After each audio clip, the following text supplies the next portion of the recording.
सरकारच्या बैलाला नाही, मोदी सरकारच्या गॅसला. अरे गॅस सिलेंडर देणाऱ्या सरकारचं करायचं काय? गॅस सिलेंडर देणाऱ्या सरकारचं करायचं काय? अरे गॅस सिलेंडर देणाऱ्या सरकारचं करायचं काय? अरे गॅस सिलेंडर देणाऱ्या सरकारच्या बैलाला, अरे गॅस सिलेंडर देणाऱ्या मोदी सरकारच्या बैलाला, अरे गॅस सिलेंडर देणाऱ्या सरकारच्या बैलाला टंचाई संपलीच पाहिजे. संपलीच पाहिजे, संपलीच पाहिजे. गॅस टंचाई संपली पाहिजे.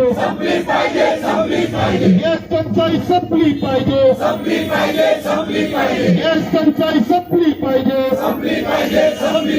गॅस टंचाई करणारा भाजपचा, गॅस टंचाई करणारा भाजपचा, गॅस टंचाई करणारा मोदींचा, गॅस टंचाई करणारा मोदींचा, गॅस टंचाई करणारा मोदींचा, गॅस टंचाई करणारा मोदींचा. मोदी सरकार हाय, मोदी सरकार हाय, मोदी सरकार हाय, मोदी सरकार हाय, मोदी सरकार हाय. या मोदी सरकारचं करायचं काय? या मोदी सरकारचं करायचं काय? भारतीय जनता पक्षाचं सरकार केंद्रात आणि राज्यात असताना तेवढी सुबुद्धी त्या सरकारला असायला पाहिजे होती की आखाती देशामध्ये ज्या वेळेला युद्ध भडकलेलं आहे त्या युद्धाची झळक आपल्या दारापर्यंत आज नाही उद्या येणार याची पूर्वकल्पना असताना सुद्धा त्याची पूर्वतयारी न करणारे या सरकारचा पहिला मी निषेध करतो.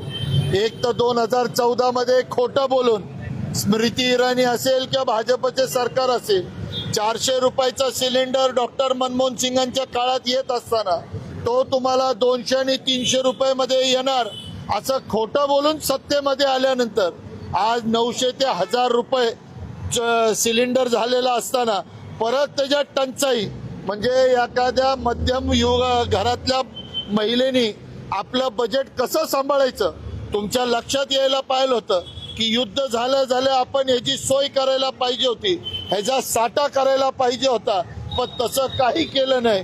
आणि या संपूर्ण आखाती युद्धामध्ये आपल्याला कळतंय की आपल्या पंतप्रधानांनी अमेरिकेसमोर नांगे टाकलेले आहेत. अमेरिकेत सांगेल तसं नाचतात.